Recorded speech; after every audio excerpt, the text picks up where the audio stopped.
Ida-Viru maakonnas Toila vallas asuv Kohtla-Nõmme endise rehvitehase territoorium oli kaetud jääkreostusega. See oli esimene objekt, kus veekogumite seisundi parandamisele keskendunud Life IP Clean Est projekti raames alustati jääkreostuse eemaldamisega. Jääkreostus on minevikus inimese tegevuse tagajärjel reostunud piirkond või keskkonda jäetud kasutuseta ohtlike ainete kogum, mis ohustab ümbruskonna elanike tervist ja elusloodust.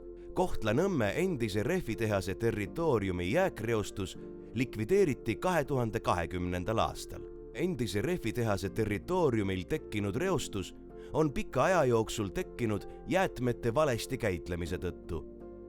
Piirkonnas oleva reostuse ajalugu ulatub 1930. aastatesse, kui kiviõli tootmise jäägid hakkasid sattuma pinnasesse. Reostunud pinnas kahjustas nii kohalikku elusloodust kui ka avaldas halba mõju põhjaveele. See omakorda halvendas Kohtla ja Purtse jõe seisundit. Ühtekokku eemaldati 2020. aastal ligi 14 000 kuupmeetrit tugevalt reostunud pinnast ja 100 kuupmeetrit õlijääke. Reostunud pinnas kaevati välja 2 meetri sügavuselt kuni paekivikihini. Täielikult eemaldati ka kõige reostunum ala. Maapinnal pole enam poolvedelaid õlijääke.